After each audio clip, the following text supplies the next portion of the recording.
All right, it looks like we're live. Okay. Hello, everybody. Thank you for joining us today. We have some special guests going to be joining us later in our conversation. We have a quorum present, so at this time we are calling the City of Akron Art Commission meeting to order. So we will move on to the agenda, and the first order of business is the minutes from our last meeting on February 3rd. The minutes from our previous meeting were provided to everyone prior to this meeting. Are there any corrections or feedback from anyone? Okay, no one has any feedback? All right, do I have a motion to approve the minutes? So moved. Is there a second? Second. All righty, minutes have been approved. Thank you, everyone. We'll move on to the next agenda item, which is old business. Election of officers. We voted last meeting. I was elected as chair. I am Kat Wentz. Hello. Larissa Brown was elected as vice chair.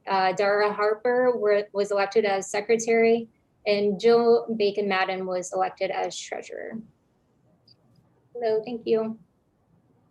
The next item on the agenda is to review, discuss, and adopt the commission rules and policies. So I would like to open up to discussion. The rules have been sent already. Does anyone have any feedback?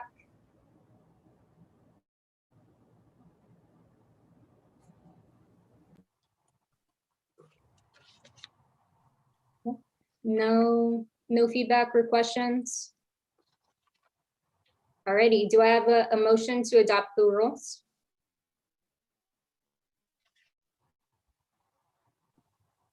So moved. Do I have a second? Second. Thank you. The rules have been adopted. Thank you, everyone.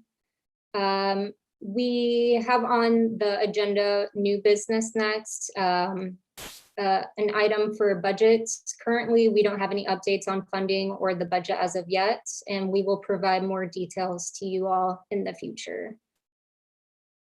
Today, we also have special guests. So we got our first submission to our application through the website portal on Submittable.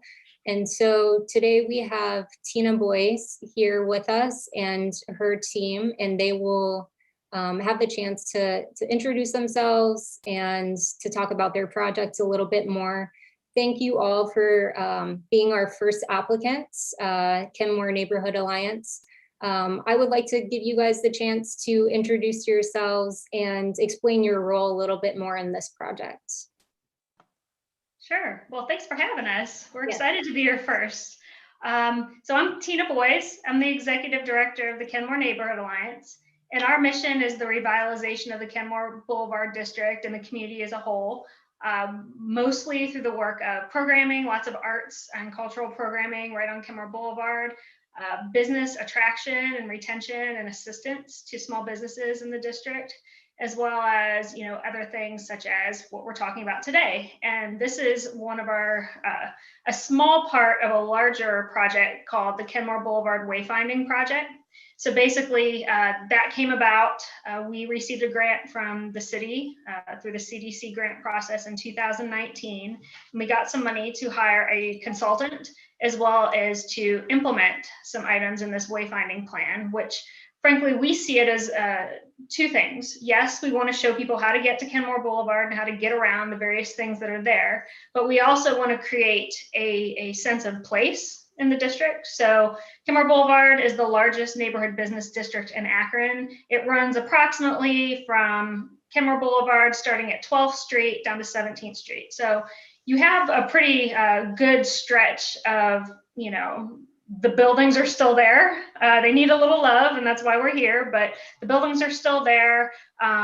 There's a lot of really great sidewalk and street access for events. And, we have some great new businesses on the boulevard now that we want to start bringing people to, but we need to brand that section so people know this is a place where activity happens. So we gathered together some folks in the community, some residents, some property owners, business owners, city folks, as well as some transportation folks to sit down and say, okay, what does it look like to both kind of put a stake in the ground? This is our space, but also show people how to get to and from that area based on, some of the other things that are going on in the community.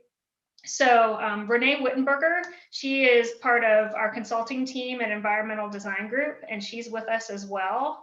And Renee, maybe you could pull up the wayfinding typology real quick and just kind of let folks know where we started.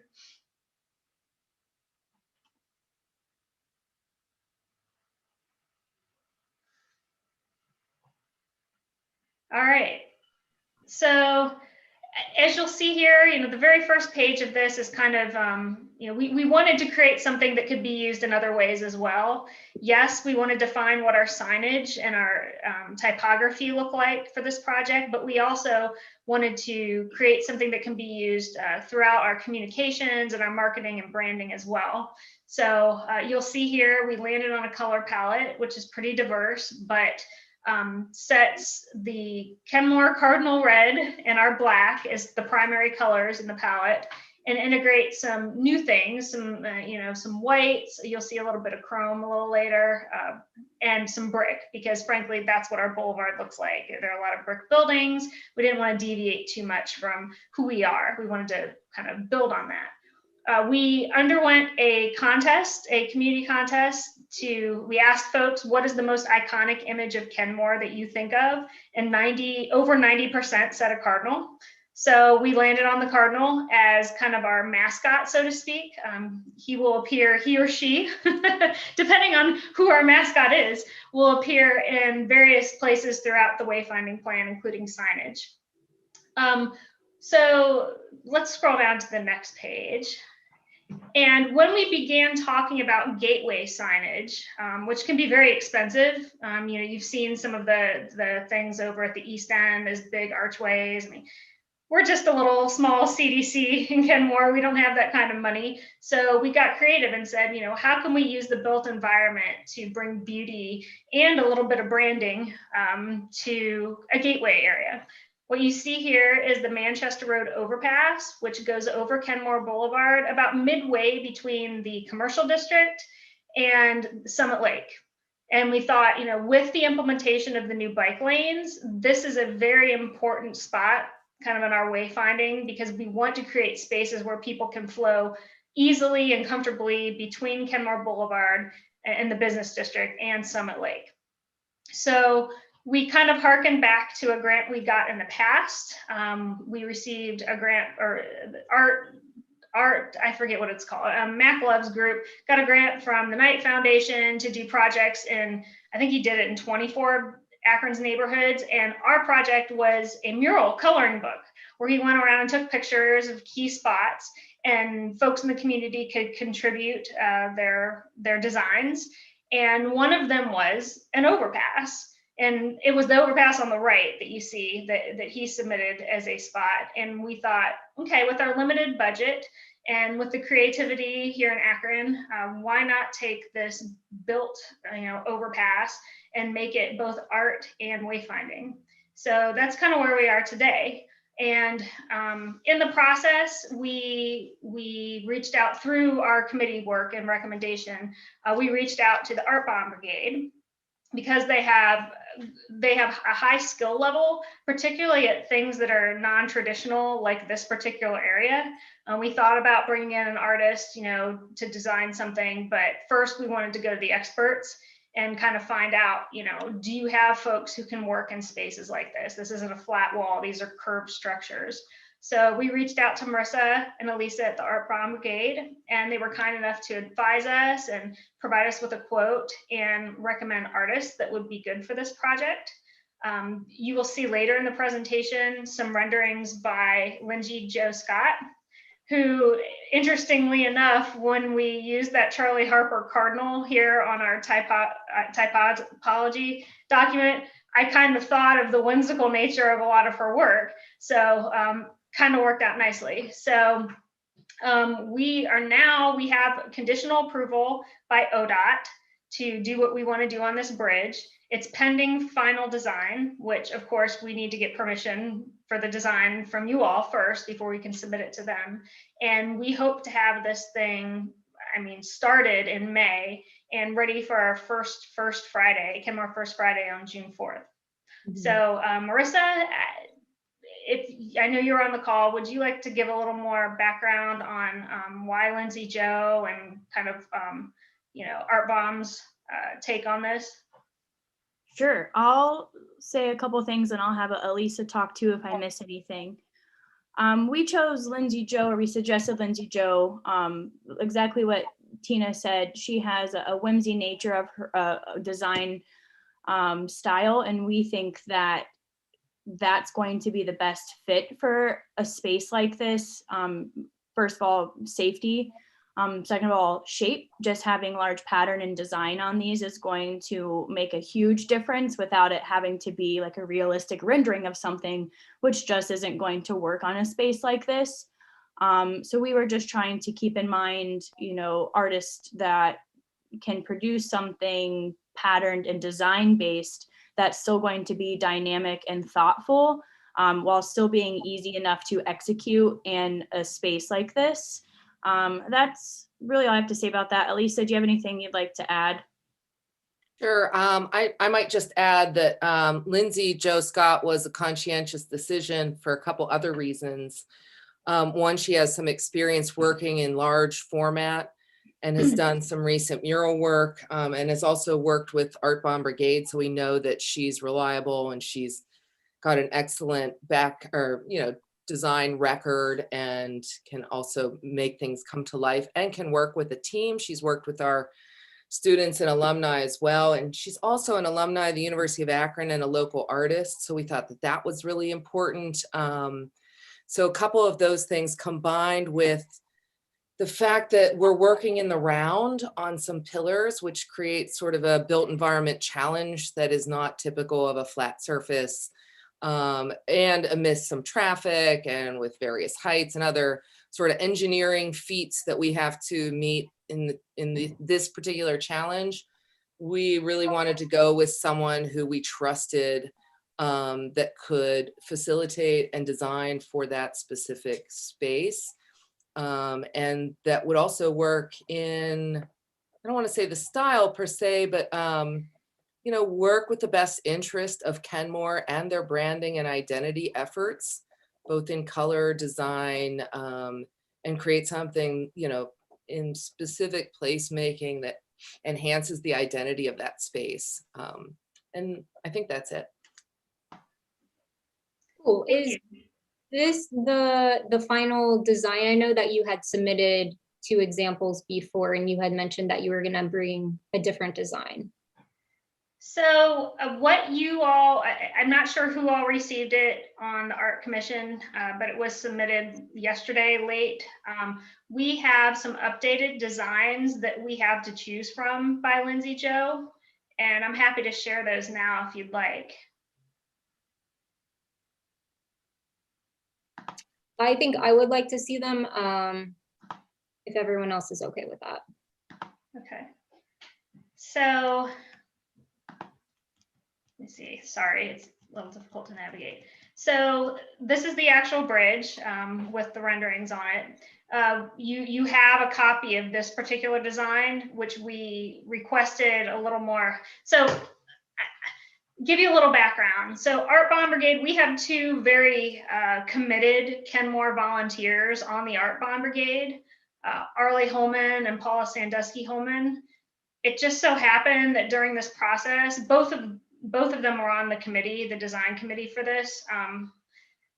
Sadly, Paula passed away during the committee selection process, and being such an ardent Art Bomb supporter and team member, we wanted to do something to honor her in that space.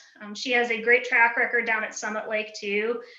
She and Arlie have been on many committees down there to revitalize that area in concert with the east side of the lake. And we just thought, what better way to integrate some of Paula into something that's pretty permanent than to, have her favorite flowers featured.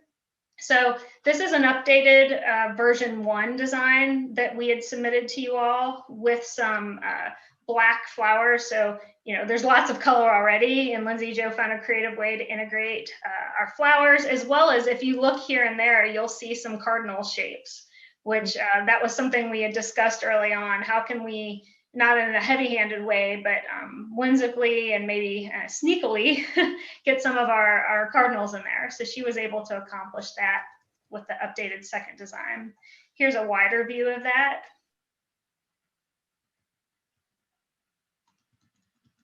And another view.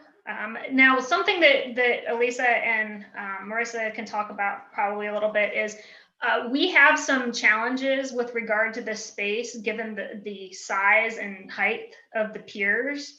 And we realized that, it wasn't super functional to be working with a lift in this space, because we will be redirecting traffic. We've already spoken to ODOT, and if you have questions on that, Renee is on the call and she can give you more information. But we're going to be redirecting traffic between the car lane back into where the bike lane, the former second lane was here, as you'll see.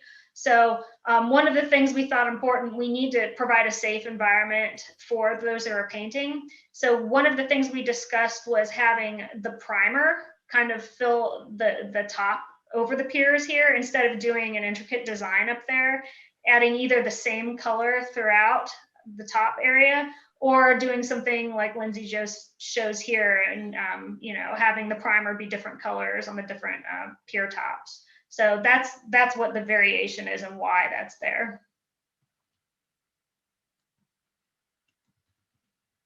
And here's another variation on that design number 1 that you have, with a little less black imagery in there, but you can kind of see, little cardinal there, and definitely Paula's flowers throughout. And honestly, from a wide view, that might be preferable, simply because of, keeping it easy on the eye as drivers are going through. It's not quite as busy. And this is a super cool one. We had been talking about, we had a design that you have in there that had a white background that we weren't super fond of, simply because with cars going through there, there's a lot of, room for sludge and just some unsightly things. And white, I just didn't, we didn't think as a committee that it did the designs justice. So here's a variation of that using a black background with a similar treatment to the pier tops. And there it is, like if we were to be able to paint higher, and we will see based on, the materials that Art Bomb has, we're going to test this out, make sure that whatever height that we end up stopping at makes sense for the design, but also makes sense for the folks that are painting. We don't want to put anyone in danger. And the rest of these are just small variations on what we've sent you in designs 1 and 2. She just threw us some color options, and we're very happy with where it is. I believe that any one of these would work in that space, but our committee would like to have one more review of it together, and we're meeting tonight to walk the area as well to make that decision, assuming that these are approvable items from the commission. So that is all I had. Does anyone have any questions? I have a few questions, unless anyone else from the commission would like to chime in. I did have one question, and I know I was looking at it too. It's looking at the maintenance plan for if it get graffitied or start peeling. How have that been established within? Because I didn't see that established within the application itself. And that's something I think Marissa and Elisa can speak to. I'll let them speak on that. I can speak to that loosely, I guess, in the general. Just like any public art, it stands to reason that someone may tag it, or that it's going to be exposed to the environmental factors of Northeast Ohio, which includes salt and sun and direct sunlight and, you know, smog and pollution and all the other good things that come from surviving under an underpass. In terms of graffiti, in the past, we have treated certain like high traffic areas with an anti-graffiti paint that makes it easier to wash or to power wash. Some recipients of our murals tend to power wash biannually or annually or touch up. But because every variable is different, this is a porous surface, so I don't anticipate a lot of peeling. But if it were on brick or stucco, that might happen. Depending on where it is in terms of direct sunlight, some fading may happen. Nothing is guaranteed with the enormity of variables from both human and environmental, you know, factors. And typically Art Bomb, at least an artist that I know, are not responsible for maintenance. If Kenmore Neighborhood Alliance wants to commit to, I don't know, $300 and builds that into a budget to have it power washed annually, that might make sense. Or if we want to build in an anti-graffiti coating, which usually runs us about $80 a gallon. So it's an expensive product. The other theory we have is that art is, you know, public art is democratic, and that, you know, people are going to put some things on it and it's part of the urban environment. And we don't try to overly control those things. That's our perspective from Art Bomb's standpoint, but certainly as a neighborhood and in a space that's, you know, receives significant traffic, I imagine if something really grotesque or offensive were spray painted, you know, we always leave our extra paint and all the paint colors so things can be touched up. But again, I don't know what each municipality has in mind for maintaining those things that are very democratically public. And I will say, go ahead, Marissa. I'd also just like to add too that the preparation of the wall before we even start to paint makes a big difference as well, with the longevity and whatever you want to call for the mural. So getting it power washed up front and primed properly is a huge step that will also help in terms of, you know, wear and tear as well.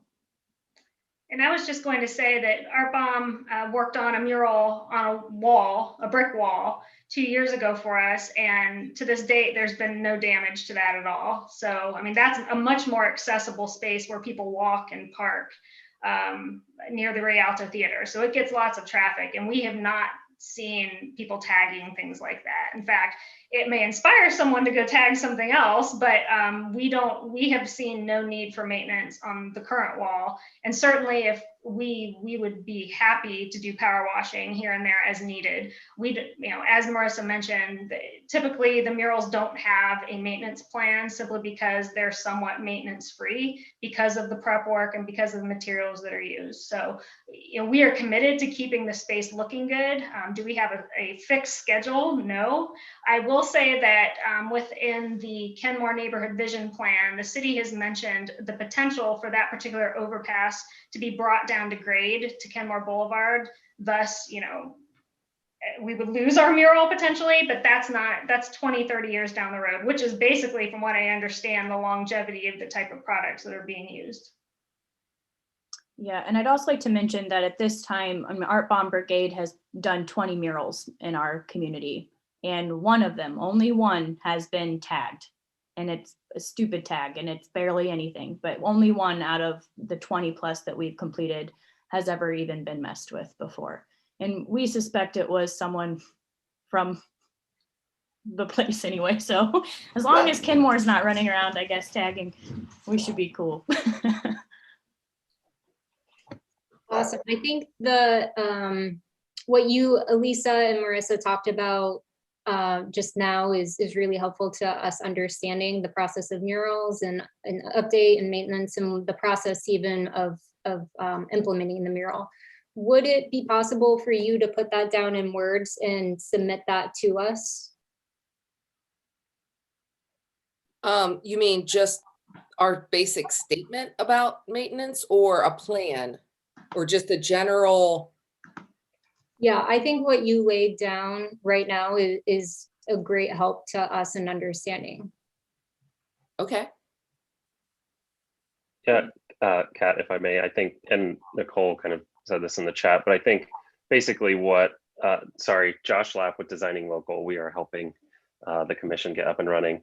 I think what the commission is likely looking for is really just maybe a very short document, since it's a mural, that really is about the fact that the Kenmore Neighborhood Association will maintain if things come up in the future, so that, you know, if, let's just say in the event that it got tagged and somebody calls the city and says, you know, hey city, this is, you approved this, what is going on with it? Is it going to be maintained? And we can call the Kenmore Neighborhood Association and know that you all are going to, we can work with you, you know, to move it forward. So I think that's really what the commission is likely looking for in terms of a maintenance plan. Okay, we do More of a have commitment. we do have something like this in our terms and conditions that basically states we are not responsible for the upkeep of this. I don't know if that will suffice or if you're looking for something specifically about Kenmore. Yeah, I think it's more since Kenmore is bringing it forward. We're, you know, we obviously wouldn't put that on the artist, but it's more on the, you know, on the applicant, I guess, in general, just moving forward in the future. That so I think that's really what they're looking for. I have a quick question just for the commission in general, and I don't know if you've outlined this in your parameters. I don't know that that's been made very public to us, so that we can comply with all the things that you're looking for as well. But I know that Keep Akron Beautiful used to be one of the entities with the city who was an anti-graffiti sort of, I don't know, overseer, overlords of that, whether they want to be or not. And I don't know if that's a city's, this will be important, I think, for the commission, is to identify or indemnify the city from that responsibility and put it on the request or the person seeking funding from this commission, or if that is something the city regularly maintains with all public property. And maybe that should be, maybe we were never clear on that, or we could have provided a maybe more solidified statement about it. Do you guys know? I'll just briefly speak to that. I'm sorry, I'm one of the attorneys for the city of Akron. And generally it has been laid out that the requester or the artist will have some kind of maintenance plan that we can bring to the table and discuss, whether it be the city takes some responsibility depending on if they ask the artist to do something or ask the requester to do something versus the artist or the requester just submitting an application. As it stands right now, generally, the city is asking the artist or the requester to come up with a maintenance plan. It's not set in stone, so it is something that can still be worked out and discussed between, you know, the artist and the city of Akron. So that is kind of a case-by-case basis is probably the most simple way to put it. But in general, we are asking the artist or the requester to come up with a maintenance plan. And I'll just add, number one, this is a unique case because it's ODOT, not the city of, I think we might be asking slightly different questions if this was really a city, you know, if it belonged to the city that you were putting this on. And also just for anybody's help, I guess you can go to akronpublicart.com and it has all the policies that were part of the Akron Cultural Plan that the commission is based off of are available on there, along with a really great flow chart that kind of explores more of the stuff for the future. And for the record, I'll state publicly that the KNA is accepting responsibility for any maintenance that could occur during the life of this mural. So I just sent an email to the public art email address saying as much. So. Right. Thank you all. Yes. thank you. I just have one follow-up question for me. So have you all gone to contract with Lindsay, or is that something that you're still waiting on once you get the approval from us? We have a contract with Art Bomb Brigade. They're considered our artist, and Lindsay is a subcontractor. Hopefully I'm saying that correctly, but Yep. Yes. that's the relationship that we have, and we do have a contract with them. And we also have the project fully funded through Akron Civic Commons, so it is teed up and ready to go. Awesome. Thank you for clarifying that. Does anyone else have any questions, comments? I know one thing, she did say that they was having a conditional agreement with ODOT. So I know one of the things that we was looking at too as a commission to make sure that we have just copies of those, so we have it within the file for this plan. So whenever we get done with those the things that we wanted to look at for the commission to make sure, since it's on the property of the city, but it's on the for the ODOT, where the bridge piece is going to be connected, just making sure that we all of us have those pieces and parts in place if we need those files. So we just want to make sure we just tag all of that to the application. Mm-hmm. Yeah, so you said, Tina, you just emailed that maintenance plan. Once you go through with ODOT, once that confirmation comes through, can you send that to us as well? Absolutely, happy to. Awesome. So I would like to, do I have a motion to approve the projects pending the receipt of the submission of the documents? Do I have a second? Second. Thank you. All members in favor say aye, or raise your hand. Aye. All oops, sorry. All members opposed? Alrighty, the project is approved pending submission of documents. Thank you so much for being here with us, Tina and Art Bomb Brigade and Renee. So nice to meet you all and hear more about the project. Thank you so much. Appreciate it. Thank you. Are we allowed to leave? We have to go back and paint. Totally. All right, bye. Thanks, everyone. Thanks, ladies. Appreciate it. Enjoy the Thank you. sunshine. Bye. Bye. Bye. All right, the next item on the agenda is talking about adding an additional meeting. So we're looking at adding another meeting either Wednesday, May 12th or Wednesday, June 16th. I'd like to open up to discussion. Out of the two dates presented, is there one that works better for the commission members? I have flexibility for both days, so they work for me. Does anyone?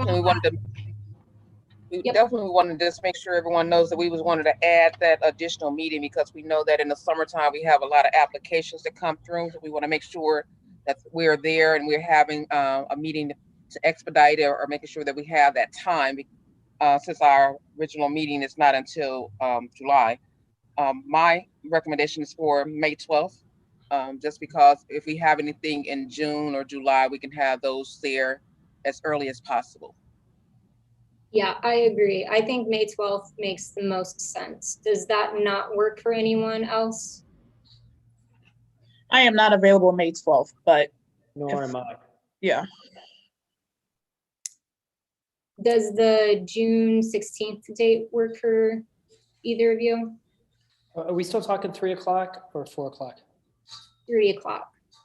Okay, I can make May 12th work at 3 o'clock as long as we stick to an hour. And the June 16th is completely fine. Okay. So if Danica and John were not able to join us, we would still have quorum, correct? So we could move forward with the May 12th if we wanted to. All right. I'm gonna go ahead and move forward with the May 12th date. Do I have a motion to approve the addition of another commission meeting on Wednesday, May 12th at 3 p.m.? So moved. Is there a second? Second. All in favor, say Second. aye. Aye. All opposed, say aye. All right, the additional meeting has been approved for May 12th at 3 p.m. All right, and the last item on our agenda is to review the instructions for submitting public comments. So far, we have not gotten any, so we don't have any comments to go over.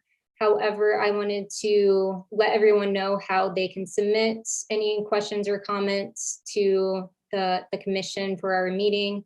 The instructions are on our website at akronpublicart.com, and basically the instructions are questions may be submitted the Monday before to each commission meeting. You can send those questions to publicart@akronohio.gov. Again, all of that information is on our website already. We also have recently updated our website, so now the submittable form application is open and available on our website as well. And so the application is only open to projects that are already funded. We are not funding projects at this time, but if you're an example like the Kenmore Neighborhood Association and you already have funding for a project, you can submit that through the submittable application form. Alrighty, if there's nothing else about that, I would like to move to adjourn the meeting. So do I have a motion to adjourn the meeting? I move that we adjourn the meeting at 3:43. Second? All in favor, say aye. Aye. Aye. All opposed, say aye.